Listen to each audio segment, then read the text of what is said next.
Përshëndetje të nderuar teleshikues, zonja dhe zotërin, mirë se takojmë sërish në edicionin e radhës të emisionit Politika. Pasi që më tani veç kemi filluar muajin e shenjtë të Ramazanit, unë dua të shfrytëzoj këtë mundësi që të gjithë besimtarëve të konfesionit islam të uroj festën e Ramazanit duke u dëshiruar agjerim të lehtë dhe lutje të pranuara. Ne sonde do të flasim për sfidat të cilat ballafaqohen në Ministrinë e Shëndetësisë, prioritetet rreth sistemit shëndetësor. Gjithashtu do të flasim edhe për shqetësimet e qytetarëve në lidhje me shërbimet shëndetësore që i marrin, transparencën në Ministrinë e Shëndetësisë, do të flasim edhe për buxhetin e Ministrisë së Shëndetësisë, se si ai buxhet shpërndahet në përvendbanimet e caktuara të vendit. Gjithashtu do të flasim edhe për ligjin i cili kohëve të fundit është aktual dhe në disa qaqe shkakton edhe shqetësime lidhe me pirjen e duhanit. Do të flasim kompetencat dhe derikuarin kompetencat e Ministrisë së Shëndetësisë në lidhje me dhënien e lejeve për kultivimin e bimëve mjek për qëllime mjekësore. Do të flasim gjithashtu edhe për situatën që mbretëron koalicionin i cili është pjesë e koalicionit qeveritar në Vlenë. Të gjitha këto sonde do të flasim me Ministrin e Shëndetësisë, zotin Azir Aliu. Mirëmbrëma, mirë se erdhët. Faleminderit shumë për ftesën, mirë se u gjeta. Minister, unë përmenda disa temat të cilat do t'i flasim, por këtu s'do të kemi kufizime, ne do të flasim për gjithë shka që ka të bëjë me Ministrinë e Shëndetësisë, njëkohësisht edhe me koalicionin Vlenë, me sfidat të cilat e presin koalicionin Vlenë në kuadër të Qeverisë së Republikës së Maqedonisë, por gjithashtu do të flasim edhe për Qeverinë e Republikës së Maqedonisë, ku i ka ato pikat e dobta të cilat shteti nuk e lënë të lëvizë drejt Bashkimit Evropian dhe cili do të jetë kontributi juaj në këtë drejtim. Unë fillimisht duhet ta filloj me Ministrinë e Shëndetësisë. Cilat janë prioritetet të cilat ju i keni parapa që ti realizoni gjatë vitit i cili është, më thanë, jemi në hyrje të vitit 2026 dhe me siguri ju keni bërë edhe projekcione dhe plane se si do të duket dhe si do të funksionoj Ministria e Shëndetësisë gjatë këtij viti. Cilat janë ato prioritetet bazë? Faleminderit shumë edhe njëherë për ftesën. Ju vete filluat me fjalën sfida, gjithashtu them që nëse ka sfida ka më shumë në Ministrinë e Shëndetësisë, për shkak të natyrës vetë Ministrisë së Shëndetësisë, jo vetëm ne në gjithë botën. Pra, këtë vit kemi fut disa prioritete në Ministri, duke u bazuar në nevoja dhe në kërkesat që i kanë qytetarët në përputhje me shërbimet që jepen shëndetësore. Një prej kërkesave është transparenca. Pra, Ministria e Shëndetësisë deri tani ka përdorur sisteme të vjetra ose manuale me çka transparenca ka qenë shumë më ulët ose shumë pak në përputhje me nevoja dhe kërkesat e qytetarëve. Pra për këtë qëllim kemi investuar në infrastrukturë digjitale, pra është investuar diku në 600.000 euro për të krijuar një qendër, data qendër në ministri dhe ajo tani është duke në fazën e fundit duke u realizuar, me qëllim që të fillojmë të gjithë shërbimet shëndetësore dal nga dal pastaj të digitalizojmë për të ngritur transparencën. Nga ana tjetër, duke ngritur transparencën, ju ulni mundësit për korrupsion në shëndetësi, që t'jemi sinqert, jo rrallë dëgjojmë edhe kështu sfida që qytetarët i kanë në shërbime shëndetësore, pra duke rritur transparencën, automatikisht zvogloni mundësit për të abuzuar me procese shëndetësore. Për atë shkak kemi futur në prioritet punën e infrastrukturës në shëndetësi. Gjithashtu, për fat keq 2 vite pas shteteve jemi për të antarësuar në Europën Europe for Health thirret, do të thonë Europa për shëndetësi, i cili fond është diku 5 miliard euro për të aplikuar dhe për të krijuar shërbime shëndetësore më transparente. Ngecnin këtë drejtim 2 vjet, ashtu? Pra këtu ngecin 2 vjet dhe tani jemi nga fundi, besoj për një 10 ditë unë do të shkoj ta nënshkruaj kontratën ndërmjet neve dhe Bashkimit Evropian që të mundet shteti jon, pra Ministria e Shëndetësisë të aplikon për projekte në këtë fond shumë të madh, të thith fonde. Pra për këtë qëllim kemi bërë sektor i posaçëm që do të aplikon në fonde evropiane, me qëllim që të mund pastaj të implementohen në forma të ndryshme projektet në Ministrinë e Shëndetësisë.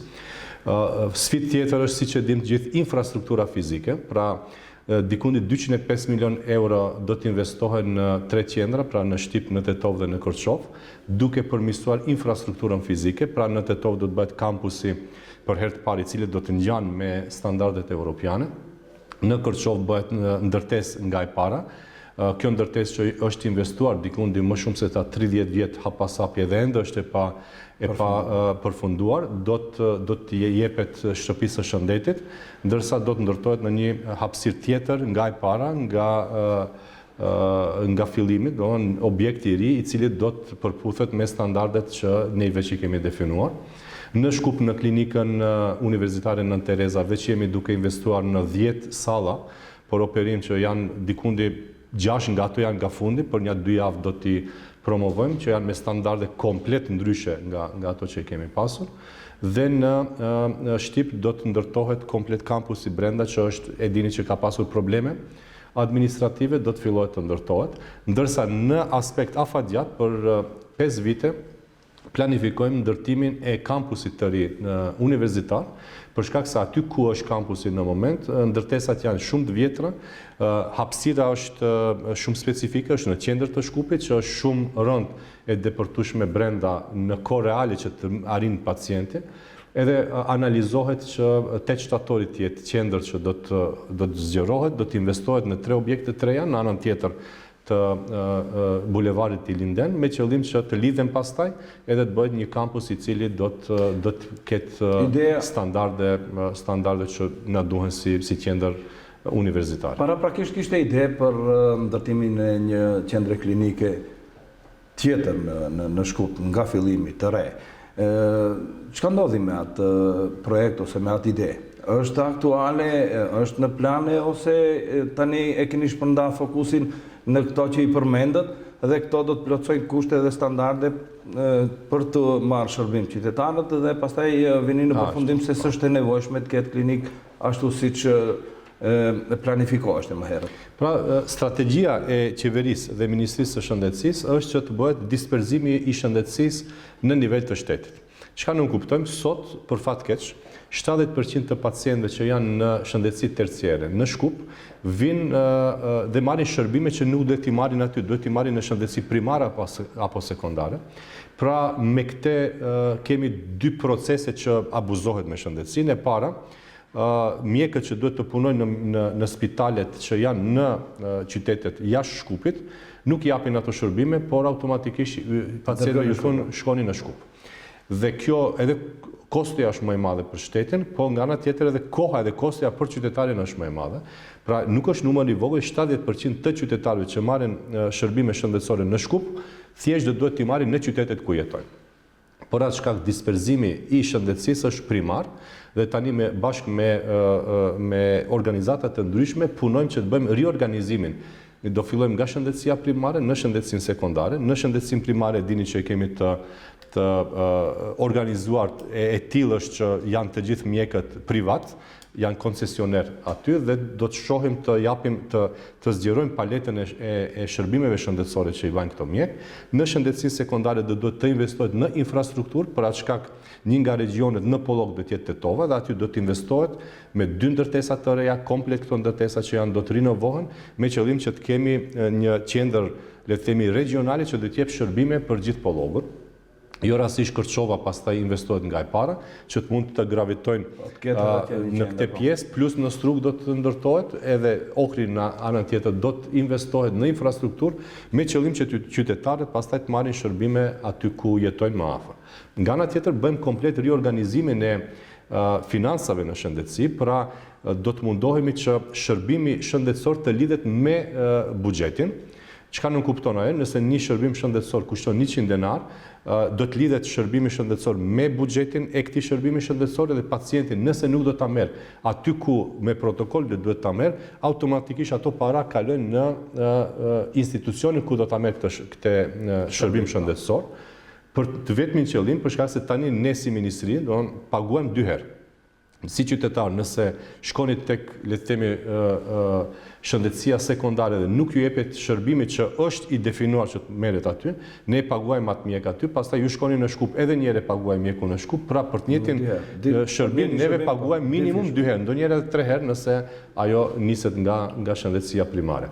Pra këto janë ato optimizime që dëshirojmë të bëjmë. Këtë disperzimi është i paralajmëruar shumë herët nga disperzimi i shërbimeve, që me të drejtë edhe duhet bërë, pasi që bëhet koncentrimi i pacientëve në një qendër e pastaj aty ka rrëmuja nga më të ndryshmet edhe abuzime të ndryshme. Ju e keni paralajmëruar shumë më herët, unë desha të di deri ku keni arritur me këto shpërndarje. Edhe sa mund që të finalizohet, edhe sa kohë duhet finalizohet kjo çështje. Kjo është shumë komplekse, për shkak se lidhet edhe me infrastrukturë, edhe me kapacitete njerëzore. Pra, ja thjesht do t'ju them, 15 vjet neve prodhojmë specialistë të orientuar që në nivel në shëndetësi sekondare nuk japin shërbimet e plota që duhet t'i japin, edhe ndryshojmë edhe specializimet, komplet kemi bërë kurrikula tjera, që ta do të kemi specializimet të përgjithshme, pastaj do të kemi subspecializime. Për shembull, një specialist i përgjithshëm edhe në ndrimin e natës mund të jep shërbime shëndetësore që do të mundet me ligj të vulose dhe mua si pacient të më jep një drejtim ose të më kuron aty ku punon ose të më jep një drejtim një udhëzim tjetër. Pra deri tani këtu ka qenë problemi dhe për atë shkak kemi shumë pak mjek në qytete të ndryshme, pra bëjmë komplet riorganizim të specializimeve, edhe për shumë shkurt kohë kam bërë edhe pres konferencë për këtë, do të dalim me specializime të reja. E dyta është infrastruktura. Për shembull në Gosivar, ju e dini që s'kemi sallë operimi për ginekologji. E njëjta sallë shfrytëzohet e njëjta, jo, fëmijët lindin në përdhes e pastaj në të njëjtin moment brenda 2-3 minutave derisa ka lindur, neve e rrezikojmë këtë bebi të shkon nga përdhesa në katin e tretë me gjitha ato mundësitë që mund të infektohet nga lëvizja nga një kat. Planifikoni edhe kështu tip pra planifikojmë që të shkohet paralelisht me investime në infrastrukturë, pra në Gosivar do të bëhet për herë të parë një sallë që do të mundet zonja të lindin aty dhe aty të jetë fëmiu dhe mos lëvizë fëmiu nga një kat në katin tjetër. Pra, kështu sfida infrastrukturore ne kemi plot në çdo qytet, edhe mundohemi që paralelisht se ju po të zgjidhni një problem edhe nuk e zgjidhni tjetrin, ju nuk e keni zgjidhur problemin. Pra, do të ngecni në hapin tjetër. Pra, duam paralelisht që të punohet edhe në infrastrukturë, edhe në kapacitete njerëzore, edhe në riorganizim të shëndetësisë me qëllim që të kemi një shëndetësi në nivel lokal. Kjo është një punë voluminoze. Nëse më lejoni këtu, ja, në Gosivar jeni ju dëshmitar, që për herë të parë bëjnë edhe operacione që asnjëherë nuk janë bërë në Gosivar, pra kemi dhënë urdhëres që mjekët nga Shkupi specialist të vinë dhe të mentorojnë mjekët në çdo qytet, pra edhe në Gosivar, edhe në Tetov, edhe në Veles, edhe në Manastir kemi, edhe në Shtip, edhe në Kumanov, me qëllim që dal nga dal të jepen edhe kështu lloj shërbimesh në qytete që nuk janë dhënë asnjëherë, dhe mendojmë që dal nga dal do të krijojmë edhe kapacitete njerëzore, edhe infrastrukturë që të mundet këto shërbime të jepen aty. Ju thatë që do të zgjeroheni dhe do të ndërtoni disa qendra klinike dhe spitale. A i keni siguruar mjetet për to? Ne gjithë e dim që Ministria e Shëndetësisë është ministri me një buxhet goxhat të madh krahasuar me ministritë tjera, do thënë një nga ministritë e cila ka buxhet të lartë, dhe i keni siguruar ju mjetet për t'i ndërtuar këto, dhe si planifikoni, do thënë, t'i mbuloni në aspektin financiar. Po, për projektin që e përmenda më herët, pra për Tetovën, Kërçovën dhe Shtypin, është memorandumi që kemi pasur përpara një viti që është nënshkruar ndërmjet dy qeverive me britanikët dhe qeveria jonë. Pra ne kemi vazhduar, kemi aplikuar Janë mjetet nga Mbretëria Britaneze? Jo, janë mjete nga bankat, me atë që qeveria britaneze qëndron pas këtij projekti si garancion, me qëllim që të merren pastaj këto financa me kosto shumë më të ulët se sa po të kishim marrë financa nga burime nga bankat me metodologji komerciale. Me norma interesi. Kështu që këtu do të shpenzohen 205 milionë euro për këto tre qendra dhe aty ma jemi në fund. Pra kemi ofertat nga banka, do duhet veç të bëhet nga Ministria e Financave të zgjidhet kush është ofertuesi më i mirë dhe të nënshkruhet ndërmjet Ministrisë së Financave dhe ofertuesit, edhe pastaj ato para definohen për këtë infrastrukturë dhe do të fillojmë me implementimin në moment derisa ky proces financiar është në rrjedh. Ne nga ana tjetër kemi bërë analizën se çfarë lloj infrastrukture do të na duhet dhe kush është kapaciteti në bazë të demografisë dhe shërbimeve shëndetësore dhe besoj për shumë shpejt do të fillojmë me projektimin e këtyre tre qendrave. Në Tetovë veç kemi biseduar edhe me komunën e Tetovës, pasi që parcelat për fat keq edhe kemi kështu sfida bazike. Mund ta paramendoni në Shkup, në klinik, ne vende nuk i kishim të definuar hapësirën ku qëndrojnë këto objekte, por atë shkak edhe parkingu i Nën Terezës 6 muaj çështja e pronësisë. Tani na doli problemi shumë i ngjashëm edhe në Tetovë, kemi filluar që ta zgjidhemi dhe këtë problem. Në Kërçov nuk do të na del për shkak se hapësira është e definuar atje ku do të ndërtohet objekti. Pra kemi edhe kështu sfida administrative që me muaj do duhet harxohet kohë për t'i zgjidhur. Po, marrin kohë. Kjo është kjo. Besimi në shëndetësi, si në gjithësi, në arsim, është shumë i vogël. Pse mendoni se ndodh kjo? Ka mungesë dhënies së shërbimeve në kohë, ka korrupsion, ose pse ndodh kjo? Për të vetmin arsye. Ose si të rritet besimi? A punoni në drejtim që të rritni besimin të qytetarët në institucionet shëndetësore? Arsyeja shumë e thjeshtë, transparencë. Ajo është si në jetën e përditshme. Ju edhe në familje, nëse nuk do të keni transparencë, fillohet të humbet besimi, edhe në shoqëri edhe gjithandej. Pra transparenca është kyç gjithandej, jo vetëm në shëndetësi. Jo rastësisht përmendje dhe gjithkohës flas që duhet transparenca të rritet dhe format e vetme për të rritur transparencën janë këto që i përmenda më herët. Pra ja do të marr një shembull konkret dhe shumë të thjeshtë se sa pak duhet që të përmirësohet ose të humbet ose të përmirësohet besimi. Pra një prej sfidave ishte lista e pritjes për operacion. Dhe pse humbet besimi, për shkak se edhe mos ketë abuzim nga ana e mjekut, mjeku këtë listë shënon në fletoren e vet personale. Dhe pacientit, kur i thua ti duhet pritni një muaj, apo 2 muaj, apo 2 javë, thjesht kur e shet që ti e shënon emrin e atij në një fletore dikundi dhe pastaj e mban në sirtarin tënd, të ngjallën a mundet të jemi më herët ose më vonë ose a është e vërtet kjo listë që ky e shënon brenda. Edhe çka bëm? Me një punë jo më shumë se 2-3 javë, bëm një portal i cili sot është live, është i gjallë, mund ta shet çdo qytetar listën e pritjes për çdo mjek në nivel të shtetit. Pra, e vëreni se sa pak duhet që qytetarit fillon të beson se pse duhet pret 3 javë ose 5 javë. Nga ana tjetër përmendet abuzimi. Në atë listë edhe vetë qytetari. Pra lista mos jetë në sirtarin e mjekut, po të jetë në portal që ai nga shtëpia mund me numrin e udhëzimit ta sheh se kush është dita që ai do të operohet. Nga ana tjetër, nëse kemi mjek i cili dëshiron të abuzon, tani më nuk mund të abuzon. Nuk mund t'i thuash ti një pacienti, dëgjoj, do vish në shërbim privat, do t'ja për shkak se duhet presish 2-3 javë. Automatikisht në mobil mund ta sheh a vërtet lista është aq e gjatë që duhet pret 2-3 javë ose abuzon mjeku që e ka përballë. Pra janë shërbime shumë të vogla që nuk kushtojnë edhe financiarisht shumë dhe do të ngrejnë transparencën tek qytetarët. Unë jam shumë i sigurt që nëse vazhdojmë me kështu lloj shërbimesh që t'i bëjmë transparente, ngadalë qytetarit do sheh që dëgjoj s'ka abuzim. Vërtet mund të pret një javë, megjithatë kjo është kjo, do të pret një javë. Do të arrijë te qëllimi në kohë të caktuar dhe do ta planifikojë edhe ai kohën e tij. Në Ministrinë e Shëndetësisë, gjithsesi në sektorin shëndetësi, do ta kisha pas thënë, gjithmonë ka problematika të cilat lindin forma e trajtimit të pacientëve, po ndodhin edhe atje fatkeqësi, vdekje të ndryshme të cilat nganjëherë nga neglizhenca, nganjëherë ashtu edhe protokolli e parashemir, po përsëri jetën nuk e shpëtojnë. Po ka që ndodhen edhe nga neglizhenca e vetë mjekëve.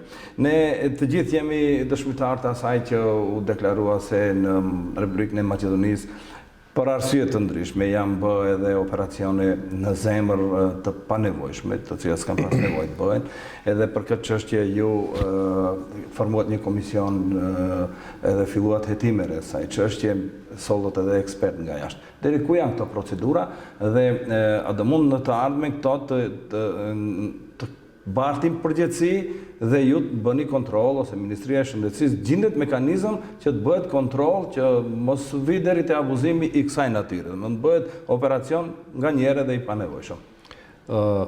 Pas lajmit që e morëm që kam abuzime të tilla nga një mjek në Maqedoni, të nesër unë e ftova në zyrë dhe biseduam rreth këtij informacioni.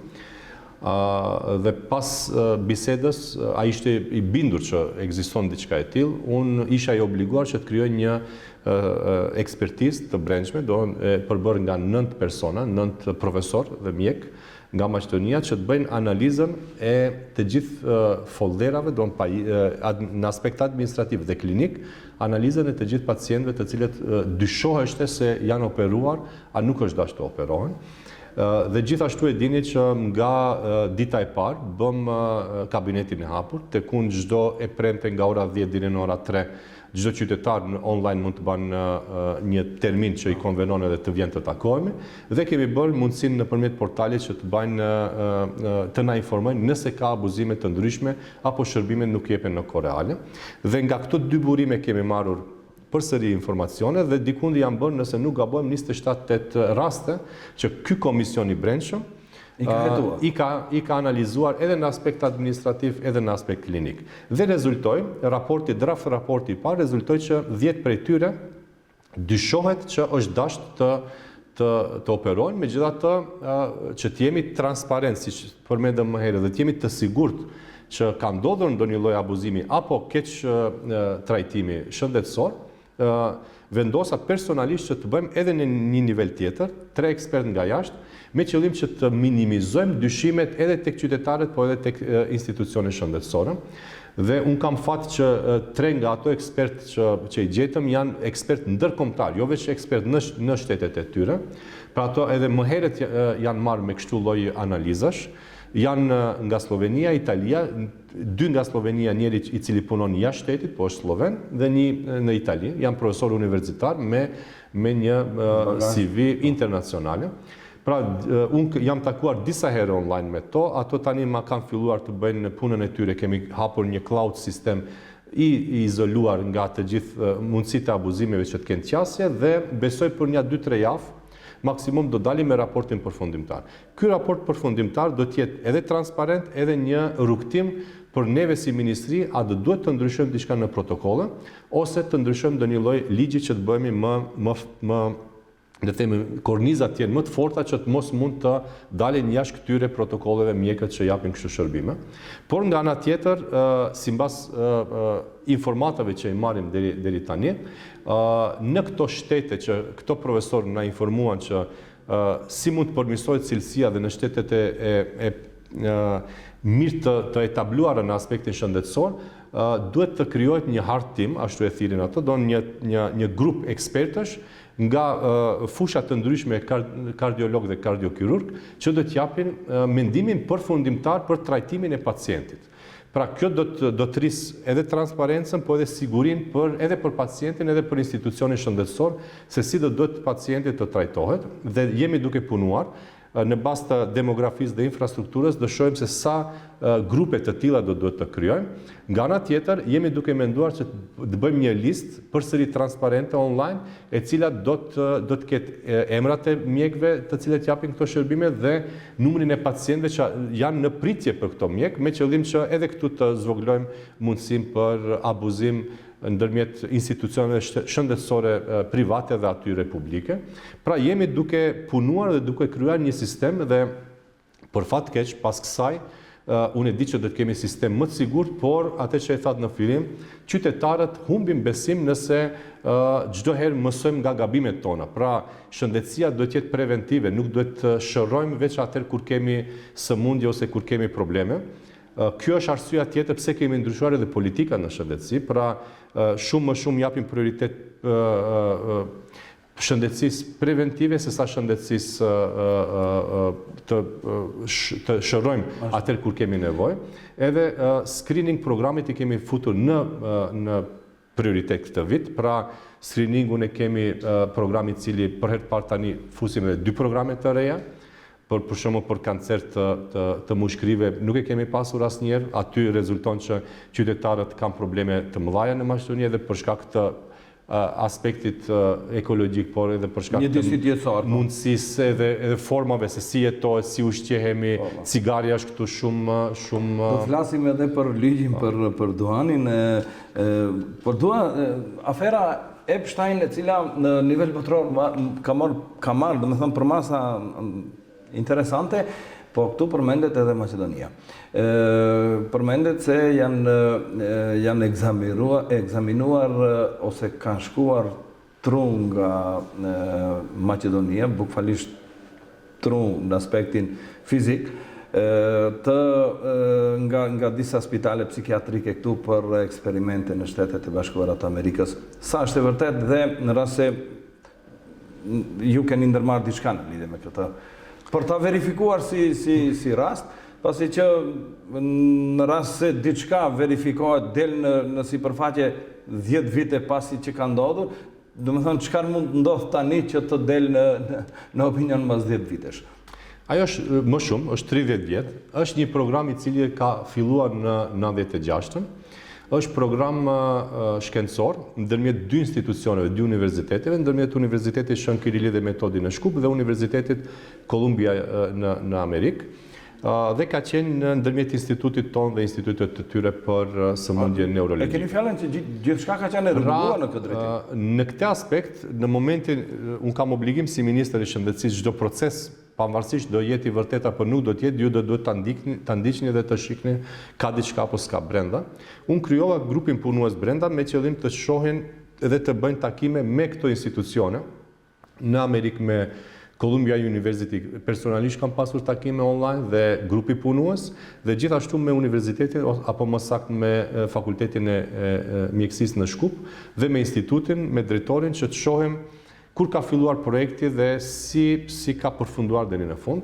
Pra rezulton që në 96-ën projekti fillon ndërmjet këtyre 2 institucioneve. Në atë kohë s'kemi pasur ligj dhe Komisioni për Etik nuk ka ekzistuar, krijohet nga Akademia e Shkencave në Shkup edhe ky komision që t'jep leje për lëvizjen e këtyre biomaterialeve nga Maqedonia në Amerikë.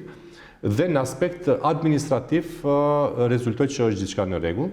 Megjithatë, është procesi ende i hapur, pra prokuroria punon në këtë pjesë dhe të shohim në fund se si do të mbaron.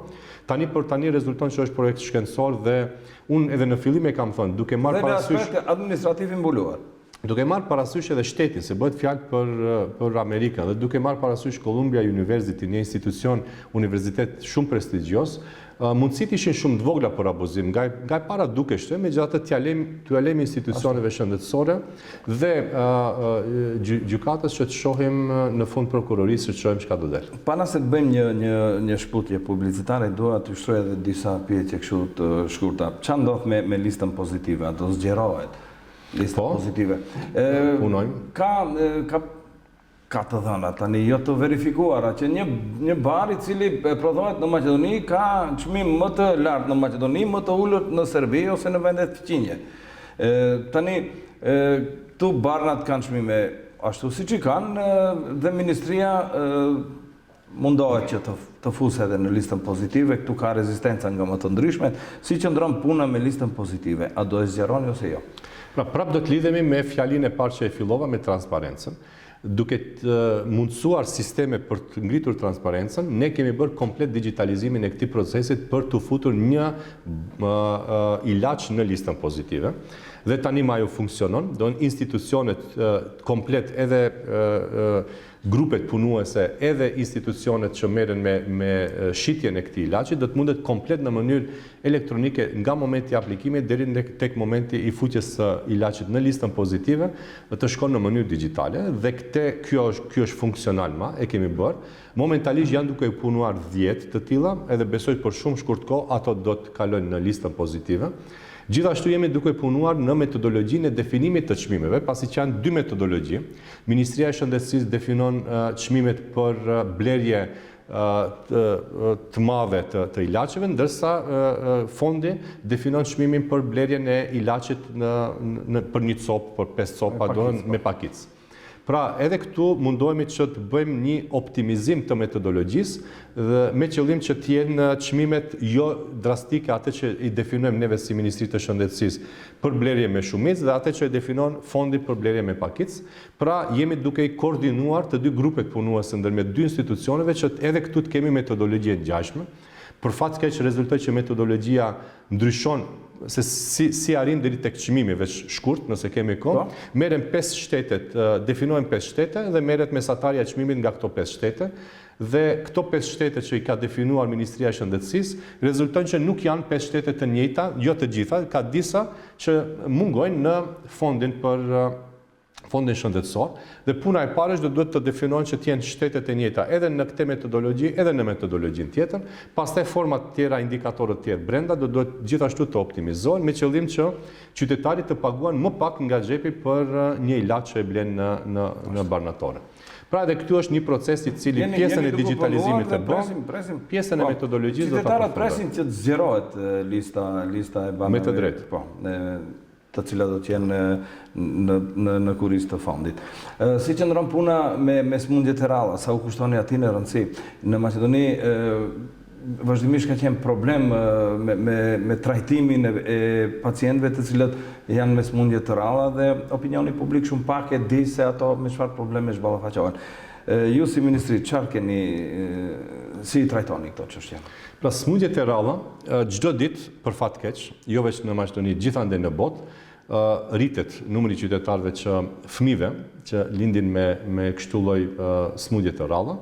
Nga ana tjetër, në bazë të teknologjive që implementohen në shëndetësi, metodologjive të reja, për fat mirë detektohen shumë herët dhe ato trajtohen nga herët.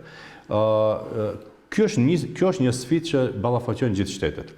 Për dy arsye. Arsyeja e parë është, ju nuk mund bani asnjëherë një parashikim se sa buxhet edhe sa pacient do t'i keni në mot që do të detektohen me smundje të ralla.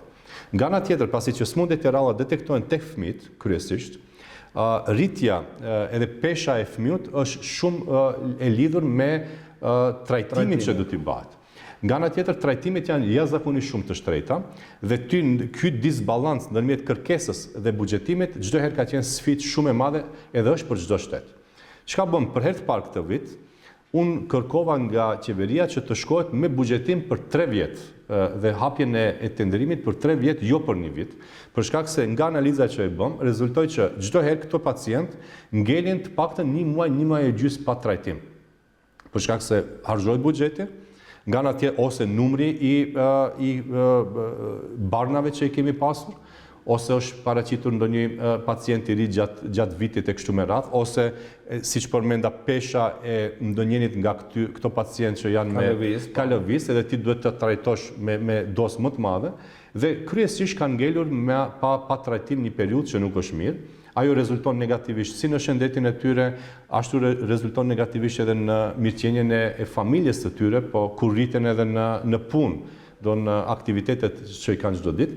Dhe për herë të parë, më vjen mirë që në qeveri kaloj, do të ketë tenderim për 3 vjet, jo për 1 vit, me atë që tani ma jemi të sigurt që pacientët nuk do të ngelin asnjë ditë pa trajtim.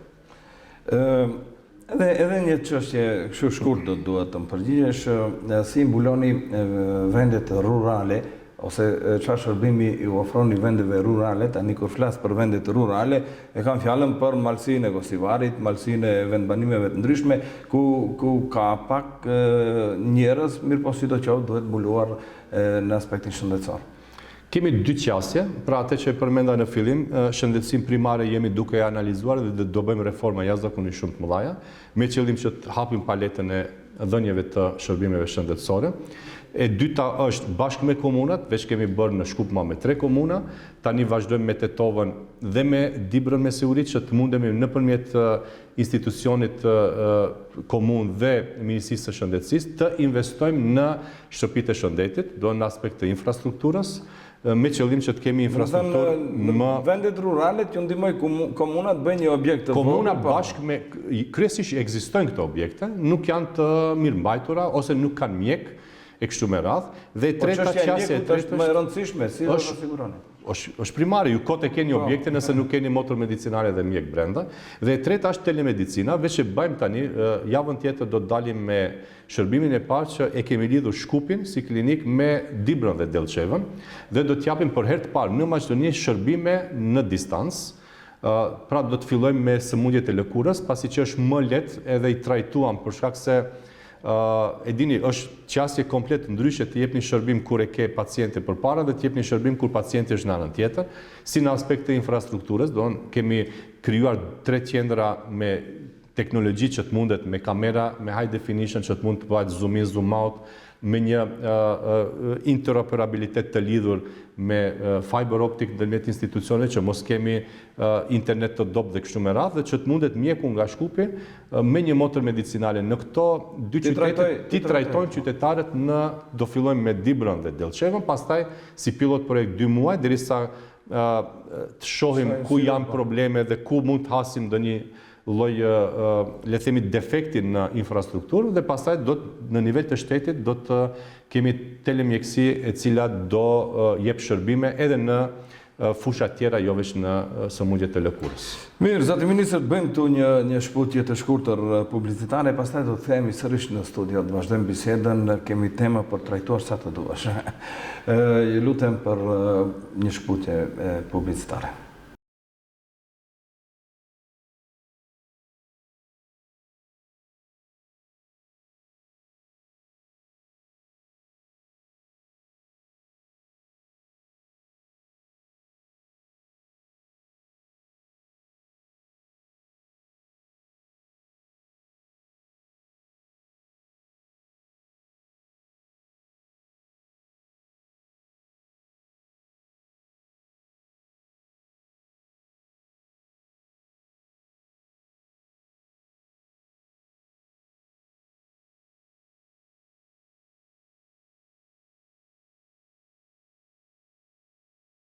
Mirë, teleshikues nderuar, jemi rikthyer sërish në studio dhe vazhdojmë bisedën me Ministrin e Shëndetësisë, zotin Azir Aliu. Gosivarasin tonë ndjehemi privilegjuar që edhe ju kemi në studio dhe ju kemi në qeveri, dhe normalisht që presim që kontributi juaj përveç të gjithë qytetarëve të Republikës së Maqedonisë të shkojë pak më i avancuar edhe për qytetarët e Gosivarit, e rrethin. Duhet të trajtojmë një çështje e cila këtu në vendin tonë, po jo vetëm në vendin tonë, edhe në nivele ballkanike, po edhe më gjerë, ka për masa alarmante. Disi vështirë se mund të mbahet kuadri në Republikën e Maqedonisë, mos flasim për mjek, por edhe për kuadrin e niveleve më të ulta, si motra medicinale e kështu me radhë, të cilat janë pjesë e ekipeve shëndetësore dhe vështirë mbahen në Maqedoni. Tani të themi se nuk paguen mirë, do ishte jo korekte, ato unë me sa di kanë edhe paga të mira, mirë po edhe kushte ja ku punoni të ofroni, si të mbahet ai kuadër në vend? Është sfidë për çdo qytetar që është mjek për 2 arsye. Arsyeja e parë, dhe ne kemi bërë analizë, pse arritëm deri tek një situatë e cila kemi pasur mjekët as skemi, edhe ato i kemi shumë të mirë, po jo këtu, i kemi në shtetet europiane, dhe kemi bërë një analizë se çdo herë që të zgjidhish një problem, duhet të definosh problemin. Dhe beson që kemi humbur shumë energji në aspektin edhe kemi pasur edhe takime online me mjek qytetarë që toni që punojnë dhe janë shumë suksesshëm në Perëndim. Gjithashtu me të ri që janë ende në studime këtu, që për fat keq edhe studiojnë edhe mësojnë gjermanishten. Edhe përfundimi është ky. Ju vetë përmendet që rrogat nuk janë ndoshta ato që dëshirojnë t'i kenë mjekët, por nuk janë edhe sfida e parë pse ato kërkojnë Gjermaninë, Italinë, Austrinë, Amerikën e kështu me radhë. Pra, ky që doli që është jo siguria që ato i kanë në ngritjen në karrierë në shëndetësi. Dhe kjo është shumë interesant. Në bisedë me to, thotë, ndigjo, unë jam në Gjermani, lodhem shumë më shumë, megjithatë kam diçka, kam një siguri, edhe unë e di se pas 5 viteve si do të ngritem në karrierë në institucionin ku punoj. Për fat keq, dua ta them edhe një herë them, për fat keq, në Maqedoni ka pasur abuzime me ngritjen në karrierë të mjekëve. Pra, ti do të shkosh lart e më lart, nëse ke ndonjë që e njeh, ky tjetri mund të jetë 10 herë më i mirë se sa ti, do të ngel aty ku është për shkak se i shkreti s'ka ndonjë të afërt që mund ta çon përpara. Dhe kjo bën frustracion dhe të ngjallën një jo siguri ndaj ngritjes në karrierë. Fundit secili nga ne kemi investuar në profilet tona dhe kemi dashur dhe kemi ambicie që një ditë të arrijmë aty ku duam, ku e kemi pasur atë milestone-in, atë pikën që e kemi definuar. Synimin bazë, po. Synimin bazë. Dhe kjo rezultoi që është e tillë dhe jo rastisht ndryshuam komplet ligjin dhe tani është ma në ener që do të definohet strikt dhe i merren ingerencat edhe Ministrisë së Shëndetësisë, edhe drejtorëve të spitaleve, që të lihen vetëm indikatorët bazë matës që të mundet çdo mjek në bazë të këtyre indikatorëve që i kërkohet të jetë i sigurt se ku do të arrijë për 2 vjet, për 5 vjet, për 7 vjet ose kush do të punësohet. Ju e dini që për herë të parë në Maqedoni bëjmë, edhe unë e kam pasur presin, më duket të dytin të tretin, jam habitur atëherë kur e pash që drejtori vendosen kush do të punësohet pavarësisht që në lista i mund të jetë i fundit. Dhe unë fillova nga logjika bazë, po ku është logjika ne të bëjmë testimet, të maltretojmë si ministri të shkojmë fizikisht, edhe në fund drejtori thotë, ani se ky ka 100 pikë, unë do ta pronoj këtë me 50 pikë. Dhe kjo ma do ndryshohet, komplet struktura e ligjit dhe këto nene janë ndryshuar. Do vinë në shprehje meritokracie. Dhe do të vjen në shprehje, i kemi lanë drejtorit vetëm 5% të intervenon në atë bisedën që do ta ketë me mjekun. Veç 5% nga 95% që është komplet meritokraci. Pra, drejtori ma nuk mund të vendos kush do të punësohet, do duhet patjetër të punësohet i pari, që është në listë. E dyta, atë që përmenda, ngritja në karrierë ma vendoset nga mjekun, jo nga drejtori. Për shkak se këto indikator matës do të jenë definuar me ligj dhe drejtori don apo s'don duhet juve t'ju ngrenë në karrierë nëse i keni arritur ato pika që duhet i keni për disa vite. E treta që është shumë e rëndësishme, motrat medicinale e dini që deri tani nuk janë në ligj të definuar, nuk është në ligj të definuar puna e motrës medicinale. Që është përsëri për të habitur. Ju e dini që takimi i parë i pacientit është me motrën medicinale. Sot motra medicinale derisa flasin, punon njëjtë me mjekun, punon 8 orë dhe në fund të ditës nuk shënohet as kërkundi çfarë pune ka bërë. Që lën hapësirë për të abuzuar mjekun, të punon diçka që është edhe jashtë strukturës çka duhet punon, dhe nga ana tjetër mos ketë dallim ndërmjet motrave që punojnë dhe atyre që s'punojnë. Pra bëjmë në ligj do të futet një kapitull i cili do të definon punën e motrave medicinale. Pra, me këtë qasje jam shumë i sigurt që do të rritet besueshmëria e mjekëve në institucione shëndetësore dhe besueshmëria e motrave medicinale. Ju e përmendet, shumë më mirë është të merrni një rrogë dhe t'jeni në shtëpinë tënde, se sa të merrni një rrogë pak më të madhe dhe t'jeni jashtë vendit, se në fund ditës, në fund të muajit, kjo rrogë që e keni jashtë dhe këtu brenda është njëjtë. Vetëm që nuk jetoni me familjen e juaj dhe në vendin e juaj jetoni në Perëndim. Mendoni se këto indikatorë do të ndikojnë atë që të bjerë numri i ikjeve të mjekëve dhe personelit mjekësor jashtë vendit? Nga fokus grupet që kemi pasur, rezulton që këto janë problemet. Pra, ju nëse i zgjidhni problemet, logjikisht rezultati duhet të jetë ky. Paraqitet edhe një, të paktën unë e konsideroj si mangësi në menaxhimin e Ministrisë Shëndetësisë kur avansohen, këtë që thatë ju, gjithsesi ndarjen e profesioneve se ku do të shkojë një mjekuri në specializim. Do të thënë, ato si zakonisht përcaktohen aty ku mendojnë se do të arrinë edhe profesionalisht, po edhe materialisht. Mirë po në rast se Ministria e bën finansimin e pjesës specializimit, me siguri që duhet të mbaj llogari edhe atë se çfarë personeli ka mungesë dhe çfarë nuk kemi nevojë, ose do të them ja kushtimisht do ta them negociuar, ti ke urolog sa duash, nefrolog asnjë. Me siguri kjo ndodh edhe në qytete tjera. Shumë e vërtet, kjo ndodhen gjithandaj. Të gjithë e dim, në Orë kishte mungesë pediatrësh, në qytet i madh nuk ka pediatër. Në Kumanov anesteziolog s'keni. Në Kumanov anesteziolog. Infektolog s'keni, kështu që është shumë e vërtet. Edhe ngostivar, tani në këtë fundit s'kemi infektolog, rase nuk ka ndonjë ngatri që është në specializim. Keni shumë të drejtë, për fat keq shëndetësia është menaxhuar jo me nafat gjatë, po është menaxhuar sot për sot. Edhe rezultatet janë këto që janë. Sot keni shumë mjek ginekolog, keni shumë mjek në plastik që shkojnë në specializim, po shumë pak i keni, ju vetë përmendet, infektolog, shumë pak patolog kemi, e kështu me. Në institucione ku janë më pak atraktive, ose të them më pak të mundshme për të komercializuar, keni shumë më pak interes.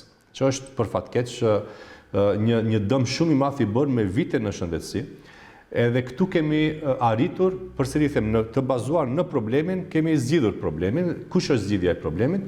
Bashkë me Ministrinë e Arsimit, kemi bërë një grup punues, ku janë 3+3, nga Ministria e Shëndetësisë dhe nga Ministria e Arsimit, me qëllim që të bëjmë definimin e vendeve të punës për mjek që do të hapen në për universitete dhe për motra medicinale. Që të mundet ato ti projektojmë në çdo qytet dhe ti dim ku janë.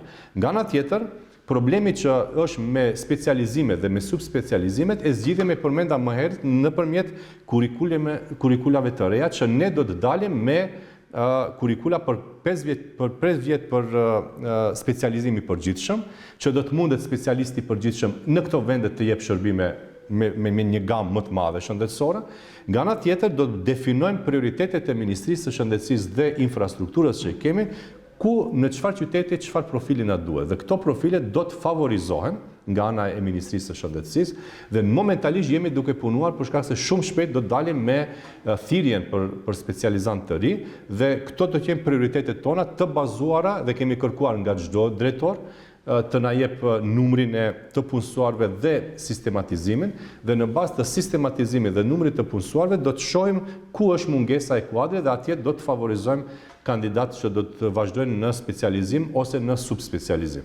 Po kjo do të zgjas, për shkak se nuk bëhet një specializim për 1 vjet, po bëhet për 5 vjet për fat të keq, apo një subspecializim për 2 vjet. Po për si edhe projekcionet duhet bëhen pak më gjata dhe minimum bëhen 10 vjet. Neve nuk e kemi pasur, kështu që kjo është gjendja momentale se si ballafaqohemi me kapacitete njerëzore. Do të flasim tani për një temë aktuale e cila ditëve të fundit ngjall polemika apo ka përplasje idesh në këtë drejtim për sa i përket ligjit për pirjen e duhanit. Një propozim ligj të cilin ju si ministri e propozoni në qeveri, me siguri duhet t'i kaloj ato fazat e tij në qeveri, po pastaj në parlamentin e vendit, po të futet në fuqi. Por sido që tjetë ka mendime të ndryshme për arsyen dhe formën se si do të zbatohet, si do të duket ky ligj dhe a mund të ndikohet në këtë mënyrë. Në rast se shteti propozon një ligj i cili do të bëjë ndalimin e pirjes së duhanit apo do ta kushtëzojë atë, a nuk do të ishte më mirë që të mos subvenciononte prodhimin e duhanit? Nisim nga e para, ligji nuk ndalon duhanpirësit dhe duhanin. Ligji veç rregullon ku mund të pihet dhe ku nuk mund të pihet duhan. E dyta, subvencionimi që bëhet tek institucionet që prodhojnë këtë lloj të cigareve, të duhanit, pra rezulton që deri tani unë kam pasur shumë takime si me kompanit që japin shërbime do në kafiqe, restorane dhe kështu me radhë, si me industrinë që prodhon duhan. Rezulton që industria që prodhon 60% të duhanit shkojnë në Europë, do në eksportohet. 40% ngelen në Maqedoni, edhe atë është produkt sekondar, nuk është produkt primar. Dhe kjo do të vazhdon, neve nuk ndërpresim pra këte industri. Kjo industri do të vazhdon edhe të subvencionohet, edhe do të vazhdon të prodhon. Po mirë, në anën tjetër ankohen industria e turizmit dhe hotelerisë, se ne dëmtojnë. Tash do flasim edhe për atë. Tendencat, sipas këtyre dy fabrikave që kemi në Maqedoni, është në rritje për të prodhuar duhan për jashtë shtetit, për Europën, për shkak se në nivel të Europës shteti jonë është i teti që konsumojnë, i teti që në Europë eksporton duhan këte materje. Pra, tendencat janë, dikundi si pas përsëri them industrisë, që të jetë proporcioni 20-80. 80% të eksportohet, 20% të ngelen në shtet. Pra, në këte aspekt nuk dëmtohet as pak kjo industri. Në aspektin tjetër, ju thatë që kompanit, ose personat, ose industria që jep shërbime hotelierike ose restoranet, do të dëmtohen. Analiza është bërë në Europë që nuk rezulton kështu. Edhe njerë potensoj, nuk ndalojmë neve duhan pirgjësit, por definojmë se në hapësirat të mbyllura nuk duhet të pijet cigare. Kush është, pse kemi arrit deri këtu, ndoshta duket e vrasht si formë, paramendoni... Profesionistët shëndetësor e përkrajin idenë, e mbështesin idenë. Më thënë mjekët ekspertët shëndetësor, thuen që kjo është një ide dhe një ligj i qelluar, mirë po në anën tjetër ata të cilët merren me turizëm dhe hoteleri, siç thash, ankohen se do të psojnë dëme. Përveç asaj ankohen edhe banorët, pasi që aty parashihen edhe dënime shumë rigoroze. Pra, nëse më jepni hapësirë se shumë e rëndësishme të shpjegohet kjo pjesë, në aspektin e dëmtimit, ne si Ministri e Shëndetësisë dhe shteti, kryesisht duhet të siguron, edhe këte kemi edhe me kushtetut të obliguar jemi, që të siguron një jetë të shëndosh për çdo qytetar. Paramendoni në restorane kryesisht analizë kemi bërë punojnë 3. Ai pin apo nuk pin cigare, 8 orësh në ambient i cili pin cigare. Shkencëtarisht është vërtetuar që kemi 2 lloj të dëmtimit të shëndetit që lidhet me cigare. E para është të duhanpirësit aktiv, të cilët pinë cigare 18 deri në 22 cigare në ditë, ndërsa mbi 22 është pak më ekstreme dhe atje është proporcioni shumë më i madh ndërmjet pirjes së duhanit dhe shëndetit, dëmtimit të shëndetit. Por ama kemi edhe kategorinë e dytë duhanpirës pasiv, të cilët dëmtojnë shëndetin, por nuk janë duhanpirës aktiv. Pra rinë në ambiente që konsumohet duhan. Dhe ne jemi të obliguar si shtet, e dini që analizat thuan që dikundi 45% të qytetarëve në Maqedoni pinë cigare dhe ne jemi në top shtetet në nivel europian që konsumojmë cigare. Nga ana tjetër, e keni pjesën tjetër që dëmtohet nga këto 45% duke pirë cigare dhe duke jetuar në pa. Për fat keq, kemi analizuar që edhe në institucionet publike, si shkollat, institucionet shëndetësore, komunat, po edhe institucionet qeveritare, edhe brenda në institucion pihet edhe konsumohet cigare, që tani me këtë ligj rreptësisht ndalohet rreptësisht edhe të pihet përpara institucionit publik. Ju nuk mund të shihni në shkollë arsimtarit duke pirë cigare në hyrje të shkollës, që nuk është as edukative, as etike. Pra, ligji është restriktiv në pjesën e institucioneve publike. Ndërsa në pjesën e kompanive private, ligji vetëm definon vendin ku do të pihet. Pra thuhet, mund të konsumohet duhan në terasa që janë nga 3 anët të hapura. Dhe në fund, që ta përfundoj këtë pjesë, do të dëmtohet biznesi nëse ligji nuk do të ekzekutohet gjithandej njëjtë. Pra këtu jemi shumë të kujdesshëm dhe unë kam pas shumë takime me inspektoratet të shohim a kanë kapacitete njerëzore për të shkuar në terren dhe për të parë a implementojnë ligji ose jo në momentin kur do të sjellet ligji. Rezultoi që nuk kanë. Dhe tani bëjmë një riorganizim të inspektorateve që të kemi më shumë numër të inspektorëve që të shkojnë në terren, se këtu dëmtohet biznesi. Nëse një lokal e respekton ligjin, lokali tjetër nuk e respekton ligjin, nënkupton që ky lokal dëmtohet që e respekton ligjin. Ju kujtohet, neve kështu ligje kemi pasur edhe më herët dhe 2018 abuzohet me ligjin dhe nga 2018 tani pihet gjithandej. Tash e kundërta, s'mund gjeni lokal që nuk pihet brenda. Kështu që në këtë formë, nëse ju kujtohet në atë kohë, filluan të hapin edhe lokale në përfshatra për shkak se atje nuk shkonin inspektorët edhe pijeshte duhan edhe brenda. Pra, ligji nuk do të dëmton nëse implementohet në çdo qytet dhe në çdo lokal, dhe këtu do të jemi shumë të kujdesshëm që implementimin e ligjit ta lidhim edhe me punën e gjobave që janë brenda. Ne në fillim do të shkojmë se ligji parasheh edhe aspektin edukativ, informativ dhe kështu me radhë. Në momentin në 6 mujorin e parë, ne si shtet do të krijojmë qendrat do të mundohemi në çdo qytet të kemi qendrat që do të ndihmojnë qytetarët që janë konsumues aktiv të duhanit, që të mundet ta lejnë duhanin, dhe nga ana tjetër do të kemi një kampanje agresive që të informojmë qytetarët se sa është i dëmshëm dhe se ku mund të kërkojnë ndihmë. Gjithashtu edhe bizneset do t'i informojmë se ligjin do duhet ta respektojnë dhe në fillim do t'ju japim vetëm vërejtje me shkrim, që pastaj dikundi për 5-6 muaj të fillojmë edhe me dënime me gjoba. Gjobat janë dikundi 200 deri në 500 euro për qytetarët dhe dikundi deri në 5.000 euro për subjektet juridike.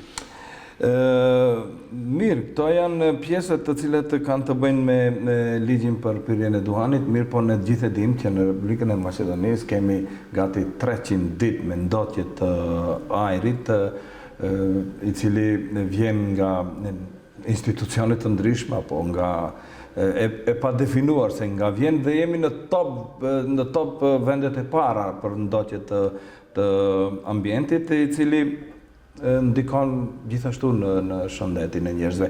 Në këtë drejtim, çfarë do të ndërmerren? Nuk është punë e Ministrisë së Shëndetësisë, mirë po është pjesë dhe i përket edhe shëndetësisë, pasi që të gjitha ato që smuren pastaj i drejtojnë mjekut. Pra, secili duhet ta bën punën e vet. Kështu edhe në jetën e përditshme, edhe në familjen e secilit prej neve, secili e din se çfarë obligime ka. Nga ana tjetër, ne si Ministria e Shëndetësisë kemi Institutin për Shëndet Publik, ku nëpërmjet Institutit për Shëndet Publik japim rekomandime në kohë të ndryshme kur ajri nuk është i pastër, japim rekomandime kur të dilet dhe si të mbrohet qytetari jashtë, ndërsa ministrit tjera kanë në portfolion e tyre punën e ndotjes dhe ato do të punojnë në këtë pjesë. Them nëse çdo njeri nga ne është i fokusuar në portfolion e vet, besoj që do të kemi një ekosistem dhe një shëndetësi më të mirë në shtet. Komet fundit të gjithë jemi dëshmitar të asaj që abuzohet edhe me kultivimin e bimëve për qëllime mjekësore. Ne gjithë e dim që u zbulua një sasi e madhe e mjeteve të cilat se përdoren për qëllime shëndetësore, aty pastaj ka zbrastira ligjore, zbrastira kompetencash, kush duhet ta kontrolloj, kush e plen, kush e man pastaj në kontroll. Në Maqedoni ka gati 60 ndërmarrje të cilat të merren me prodhimin e bimëve për qëllime mjekësore dhe ato leje jepen nga Ministria e Shëndetësisë. Deri ku pastaj Ministria e Shëndetësisë bën kontrollin kundrejt atyre subjekteve juridike të cilët merren me këto çështje dhe pastaj ku e merr Ministria e Punëve të Brendshme përgjegjësinë dhe kompetencat mbi kontrollin e tyre. Pra, si çdo send kur nuk bëhet deri në fund del keq. Edhe këtu është bërë një ligj për kanabis për qëllime shëndetësore dhe nuk është krijuar infrastrukturë për ta ndjekë këtë proces. Atë që përmenda me ligjin për duhan, këtu ka ndodhur e njëjta. Pra, Ministria e Shëndetësisë i ka vetëm një grup prej 5 antarësh, të cilët duhet të shkojnë në teren, të shohin ai i plotson kushtet infrastrukturore, pastaj të kthehet, të bën raportin, çdo 3 muaj të ndjek dhe të lexon raportet dhe gjithçka që bëhet në mënyrë manuale, për fat keq. Dhe kur ta merrni numrin siç e përmendet ju 60, mund ta paramendoni se çfarë kapaciteti të punës kanë këto persona, të cilët merren me këto shërbime administrative. Dhe çka bëm? Puna e parë ishte ta analizojmë çka ndodhen me ligjin. Ligji ka shumë defekte brenda. Ju për shembull ne nuk kemi të definuar kapacitetin sa duhet prodhohet kanabis për qëllime shëndetësore. Dhe janë një informat, për herë të parë japte juve në emision, prej 2020 deri në 2024 210 ton janë prodhuar në Maqedoni. Edhe një 210 ton. Pra, është prodhuar atë sa kanë mund të prodhojnë, pa analizë sa na duhet. Pa analizë sa mund të eksportohet, për shkak se po të bëhet eksporti do duhet merret licencë tjetër për eksport. Pra i kemi 6 kompani që mund të eksportojnë. Thjesht ka pas një sistem aq i paregulluar, një kaos aq i madh administrativ brenda, ju vetëm të hyni, ju ftoj një ditë të vini në ministri dhe të hymë në atë zyrë që merret me këtë lloj administrimi, ju do shihni që ato persona për fat keq për pranë vetes kanë tona dokumente që i kanë afër. Pra çka bëjmë? Përveç që do të ndryshojmë protokollet e punës, ne do të digitalizojmë komplet procesin, që në kohë reale të dihet në cilin për këtyre kapaciteteve sa prodhohet dhe në cilën fazë është. Pa nuk ka kufizime të prodhohet atë sa është nevoja. Po s'ka pasur. Për fat keq i kanë lënë, thjesht është prodhuar atë sa kanë dashur të prodhojnë. Edhe njerë potencoj, me tona, ende jemi në proces, pra momentalisht ministria jonë me Ministrinë e Punëve të Brendshme, në qeveri vendosëm që për periudhë 45 ditë të shkohet në çdo institucion që prodhon kanabis për qëllime shëndetësore dhe të analizon procedurat. Ja dhe një informat për herë të parë do ta jap te ju për shkak se jemi në gostivalit të dytë. Pra, nga gjithë këto institucione rezulton deri tani që 4 prej tyre do t'u marrim licencat. Nuk i plotësojnë kushtet bazë që duhet t'i plotësojnë dhe unë besoj që nëse arrim këtë martë, unë do të ngrej procedurën që këtyre 4 institucionet t'ju merren ingerenca dhe licenca për prodhim, më tej. Po atë që ka prodhuar deri tani? Ku ka përfunduar dhe kush ka përgjegjësi? Po ta shihni protokolin, aty thot kështu, prodhimi shënohet edhe informohet ministria nëpërmjet fletave se sa ka prodhuar, ndërsa pjesën tjetër që duhet të zhbohet si mbeturin, bëjnë 1-2 fotografi me një grop aty dhe me barin brenda dhe i dërgojnë atë si attachment se është zhdukur dhe në fund të ditës ne kemi pasur një sistem i cili nuk ka funksionuar dhe ajo rezultoi sot që është ashtu. Pra, një sistem i cili ka qenë kaos, i cili ka prodhuar sa kanë dashur të prodhojnë.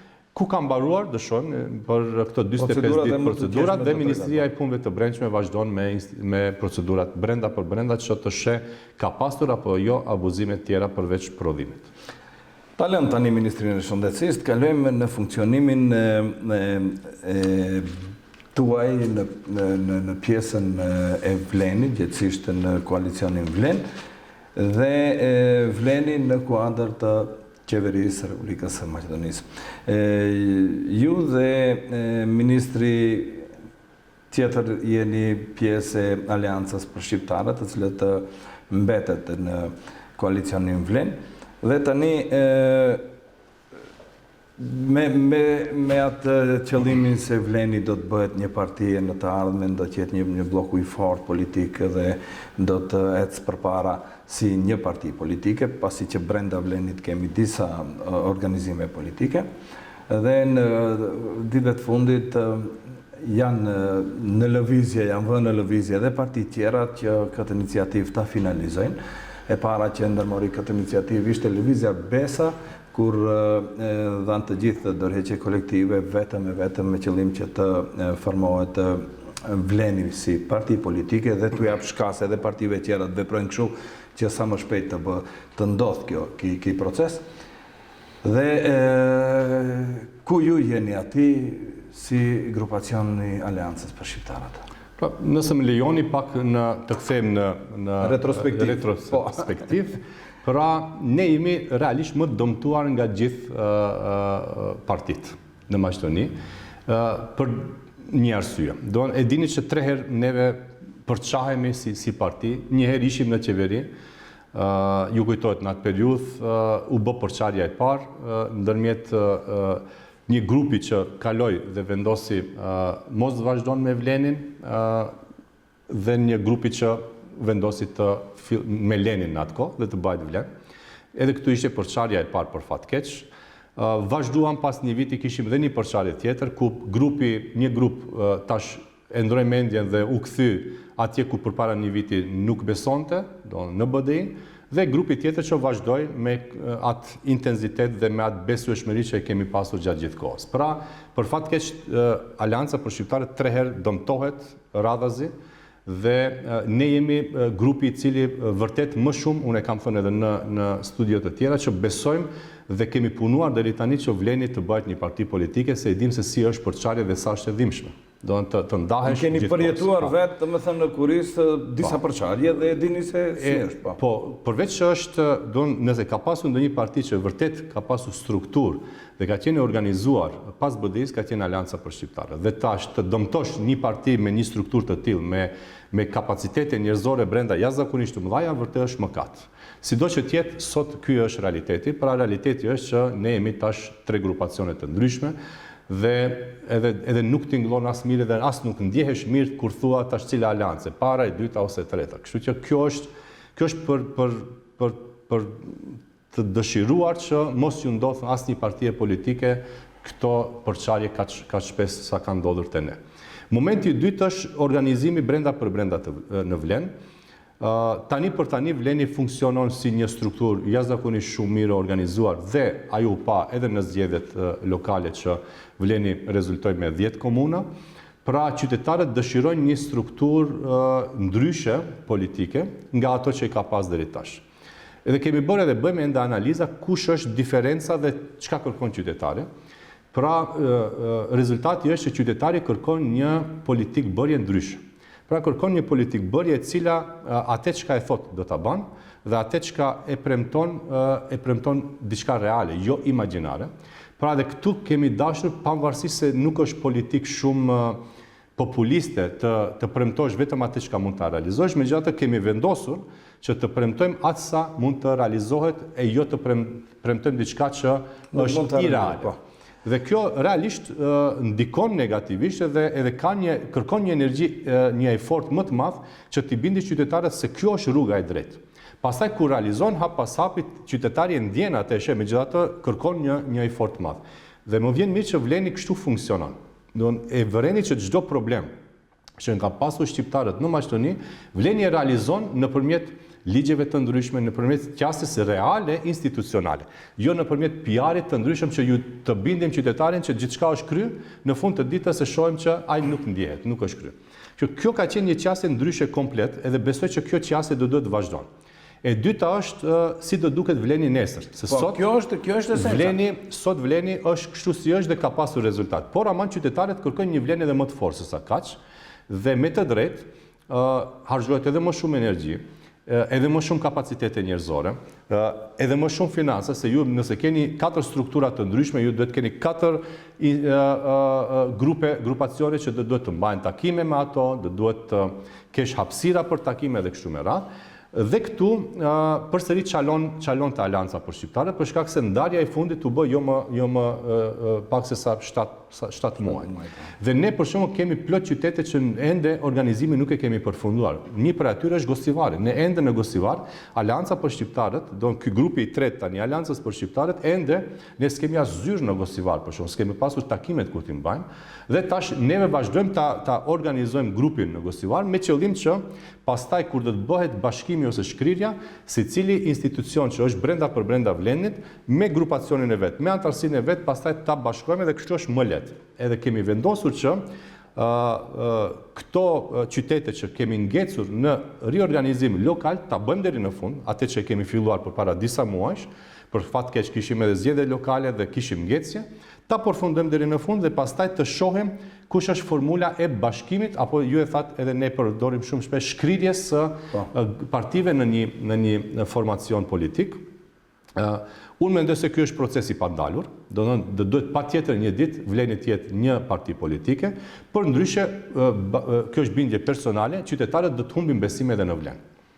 Domethënë ju jeni mendimit që ose ndani idenë që patjetër të bashkohet Vleni, mirë po nga ky bashkim e shohim që ka mungesë ose hamenësi se kush të udhëheq me Vlenin, si të udhëhiqet, të ketë një kryetar, të ketë kryetar me rotacion, pasi bëhet fjalë për disa subjekte politike. Ka ide që duhet të jenë di rotacione, pastaj kolegu juaj ministër del thatë jo 4 rotacione të ketë, pastaj del zoti Gashi thatë në rast se partia nuk bëhet një, unë do t'jap dorëheqje nga kryeparlamentari. Në anën tjetër mundohet të ndihmoj edhe Albin Kurti dhe të thotë që jo 4 grupacion, 4 kryetar, po këtu të ketë një kryetar, edhe ai tjetër i vendosi zoti Qoku, si do organizoj. Pra, Këto janë të gjitha ide, po këto ide tani si në mënyrë më pak të dhimbshme të arrin deri te qëllimi. Se do ketë pastaj këtu përçarje. Forma se si do të organizohet vleni në një parti politike duhet të definohet dhe duhet të definohet brenda. Këto janë procese që për fat keq janë shumë senzitive dhe për fat keq nuk duhet të jenë procese që do komunikojnë me opinionin. Këto janë procese të cilët do duhet të analizohen mirë si në aspekt të hapave që do të merren. Ju e dini që edhe në aspekt administrativ nuk është lehtë të shkrihen partitë politike. Për shembull, një qytetar, janë një shembull shumë bazik do ta marr. Një qytetar i cili është antar i ndonjë partie politike në Vlen, ai nuk mund të jetë antar i Vlenit si parti politike derisa nuk zhbohet ajo parti politike. Pra nuk mund të jesh në të njëjtën kohë antar i dy partive politike. Pra janë një problem administrativ bazik. Nga ana tjetër, shkrirja e partive politike dhe ruajtja e strukturës, bazës, është sfidë tjetër. Pastaj sfidë tjetër është bashkimi i strukturave në një, për shkak se mos harrojmë, jemi sinqertë deri në fund, këto parti politike brenda Vlenit, edhe qasjen politike, jo që i kanë pasur shumë të sinkronizuar, për shkak se kanë qenë për shembull Aleanca për shqiptarët, ka qenë parti qendër e djathtë. Do të qenë pak më shumë e djathtë se sa partitë tjera. E tash bindja e një qytetarit që antarësohet në një parti politike është bindje politike dhe ti duhet të punosh me çdo antar të partisë, ta bindish dhe ta informosh që ndigjo prej nesër jemi një parti politike dhe ky është rrugtimi jon i partisë Vlen, i cili do të jetë pak më ndryshe se sa e kemi pasur deri sot. Dhe këto janë procese që edhe kërkojnë kohë, edhe janë shumë senzitive. Unë personalisht nuk jam për të folur për këto procese derisa nuk mbarojnë proceset brenda në aspekt administrativ, derisa ne nuk kemi një metodologji. Ju bani takime brenda dhe bisedoni për këto çështje. Ne gjithsesi bisedohet, por mendoj se këto çështje duhet bisedohen në grupet e punës, që kemi edhe fokus grupet edhe ekspert që i konsultojmë dhe do duhet deri në fund, derisa nuk merret një vendim përfundimtar, besoj që kot e lodhim qytetarin, për shkak se ngarkohet qytetari me informata të tepërta derisa ti je në proces. Kjo është shkencë, derisa procesi nuk ka përfunduar. Kot informoni qytetarin për shkak se ngarkoni me hapat në rrugë. Ndoshta vetë politikanët e bëjnë këtë nëpërmjet opinionit publik për të pozicionuar subjektin e tyre, ose për të kapë një pjesë pak më të madhe në kuadër të Vlenit. Pasi që ju thoni që nuk duhet këta punë të bëhen nëpër mjetet e informimit apo me preskonferenca pa u diskutuar brenda në parti, mirë po ja që dalin di eksponent kushtimisht do them unë, më të mëdhej dhe thonë jo me rotacion 2, ato mendojnë vetëm për vete, del Arben Fetaj thotë jo pse di 4. Më thënë nëpërmjet mediumeve ato i pozicionojnë vetveten në bisedimet për të marrë atë formën finale partia. Nuk besoj që është ashtu, për shkak se Vleni vërtetoi deri tani që aspekti ndarjes brenda proporcionale ka funksionuar dhe nuk kemi parë cila parti sa peshon e kështu me radhë. E dini që Aleanca për shqiptarët në momentin që u bashkua me Len, edhe një potencoj ka qenë struktura më mirë organizuar nga gjithë partitë politike pas BDI-s. Realisht kështu ka qenë. Dhe ne asnjëherë nuk bëm zhurmë pse ndahet 4-25 brenda për brenda Vlenit, për shkak se besuam në projektin Vlen. Dhe kjo ka funksionuar deri sot. Po nga ana tjetër, përsëri kolegët që janë në Vlen nuk bën zhurmë kur u bë edhe një përçarje brenda në Aleancë në Vlen. Kur një pjesë bashkë me kryetarin dolën nga Vleni e ne ngelëm brenda, vazhdoi 4-25. Pra, u vërtetua që asnjëni nga liderët e partive politike nuk merret me cikrimat e kush sa peshon. Edhe kjo është vërtetuar me këto janë fakte. Edhe faktet në fillim kur Aleanca ju bashkua Lenit, edhe faktet në tani kur Aleanca u përça brenda për brenda Vlenit. Kush ndikoi sipas jush që të gjitha këto përçarje të ndodhin në Aleancë? Pra, jo konsistenca politike, ndikoi për shkak se po të mirëni linjën e antarësisë së Aleancës për shqiptarët nga 2017, Aleanca për shqiptarët ka pas një qasje ndryshe politike dhe krijimin e politikbërjes ndryshe. Pra, në përçarjen e parë, definitivisht përkrahëm, ju e dini atëherë atëherë në përçarjen e parë poenta ishte të shkohet me Lenin e jo me BDI-n, për fat keq u vendos të shkohet me BDI-n. Përçarja e dytë ishte derisa jemi në Vlen të përçaremi dhe tani prapë të shkojmë me BDI-n. Kështu që këtu duket ashiqare kush edhe pse e bëri përçarjen.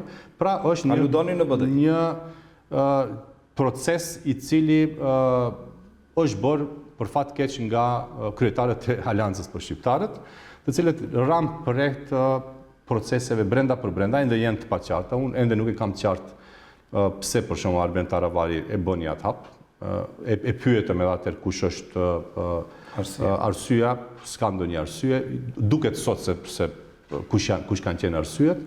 Po për fat keq ky është realiteti dhe ne duhet të ballafaqohemi me atë realitet. Cili është pozicioni i Vlenit në kuadër të qeverisë? Citohet një bindje dhe përshtypje se janë shumë të ndëgjueshëm ndaj kryeministrit, ai që ndëgjon kryeministrin lëviz mirë, ai që se ndëgjon është pak më keq.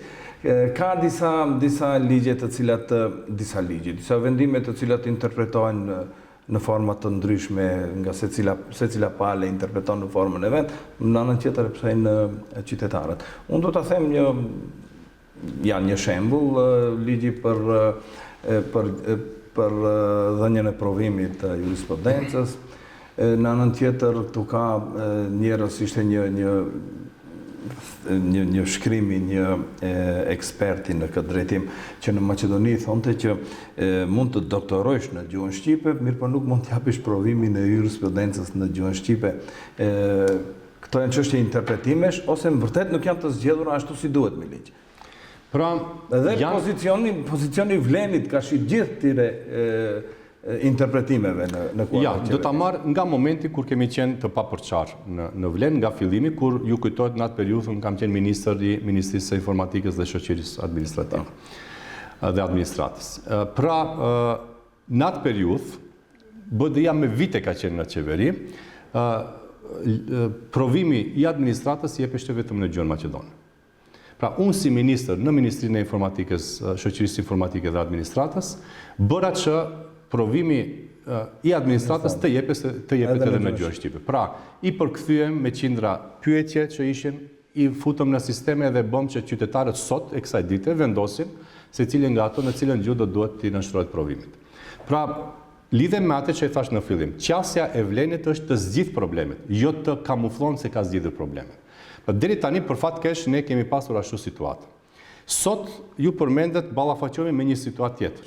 Përsëri, po të ktheheni 22 vjeç çka ka bërë BDI me këtë qasje. Pra sot abuzojnë me qytetarët duke thënë që provimi nuk jepet në gjuhën shqipe për shkak se sot ka probleme administrative ligjore që duhet t'i nënshtrohet qytetarët dhe ne kemi punuar përsëri në këtë drejtim që të mundet me ligj, jo me muhabete dhe me PR, qytetarit t'i nënshtrohet edhe në gjuhën shqipe edhe këtij provimi. Pra, me vepra mundohemi që të zgjidhim problemet që vërtet ballafaqojnë qytetarët dhe këtu s'ka asnjë rezistencë nga asnjë anë.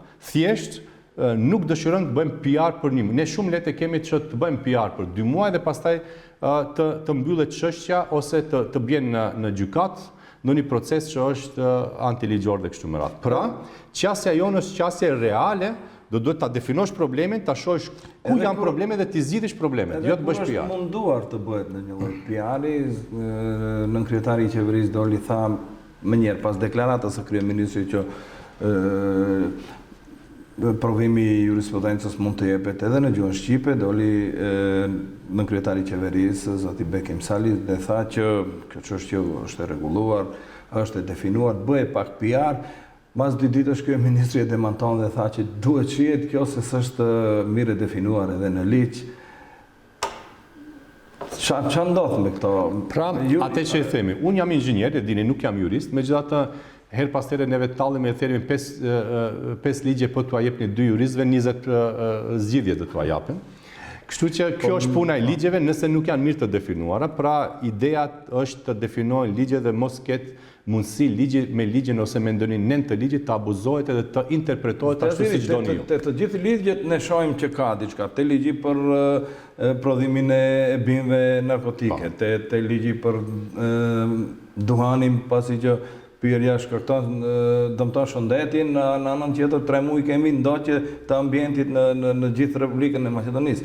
Domethënë këtu të gjithë ligjet ndeshen me njëri tjetrin, janë në kontradikt. Në fakt, ligjet janë materie gjatë, gjithandej në botë. Edhe ligjet adaptohen, po. Ligjet do duhet gjithkohës të ndryshojnë dhe të adaptohen edhe në bazë të momenteve caktuara. Do duhet të ndryshohet në bazë të demografisë, në bazë të shërbimeve shëndetësore që jepni dhe kështu me radhë. Kështu që ligjet gjithkohës do duhet të modernizohen, të adaptohen, po atë që e tha që është shumë e rëndësishme, të sinkronizohen njëri me tjetrin. Mos jenë në kolizion me ligj tjetër apo me procedurat që definohen brenda. Për fat keq, në Maqedoni ka ndodhur, jo vetëm me këtë ligj, me shumë ligje, ju përmendet edhe ligjin për kanabis dhe të gjithë tjerat që lejnë hapësirë ose nuk janë të definuar mirë dhe pastaj ti mund të abuzosh për shkak se nuk ke definicion të sakt edhe kornizë të sakt brenda ligjore. Ky është realiteti, s'mund të ikish realiteti, pra ne ballafaqohemi me këto realitete, me këto korniza ligjore dhe duhet të adaptohen në bazë të nevojave të qytetarëve. Në kohën kur Vleni lufton për të marrë formën ashtu siç e planifikojnë ata ta marrin formën, pritet edhe rikonstruimi i qeverisë edhe paralajmërimet janë të atilla. A pritni ndryshime brenda resorëve, pozicionet, njerëzit do të lëvizin edhe në kuadër të koalicionit Vlen, do të lëvizin resore, do të lëvizin njerëz ose? Pra, ende se keni definuar është shumë normale dhe është bile jo normale nëse nuk analizohet profili dhe puna në çdo resor. Ne këtë e bëjmë edhe brenda në ministri, për shembull edhe unë në ministri tani bëj riorganizim të kabinetit në bazë të performancave që i ka çdo zyrë.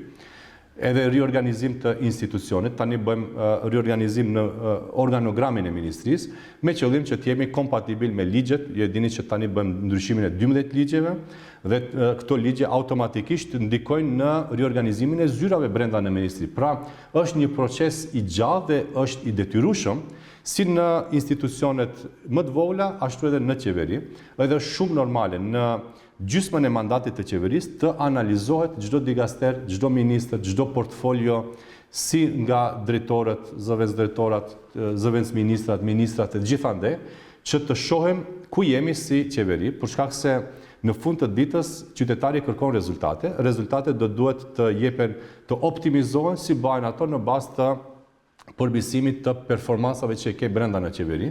Dhe kjo është shumë normale, bile edhe njerë potenciojnë, nuk është normale, mos analizohen dhe mos riorganizohen aty ku ka nevojë. Them, unë momentalisht në ministri jam duke bërë riorganizimin e ministrisë që të performoj më mirë në bazë të edhe nevojave ligjeve të reja që i kam, edhe kjo është shumë normale dhe qeveria ta bën edhe çdo institucion tjetër. Mirë, zoti Aziri, unë tu do t'ju falenderoj që ndatë kohën të jeni pjesë e emisionit politika, ishte kënaqësi e veçantë. Kënaqësi, faleminderit për ftesën. Edhe juve miq të nderuar, ju falenderoj që ishi bashkë me emisionin politika për këtë javë. Unë juftoj që të na ndiqni edhe javën e ardhshme kur do të kemi misafirin e radhës. Deri atëherë bashkë do të takojmë.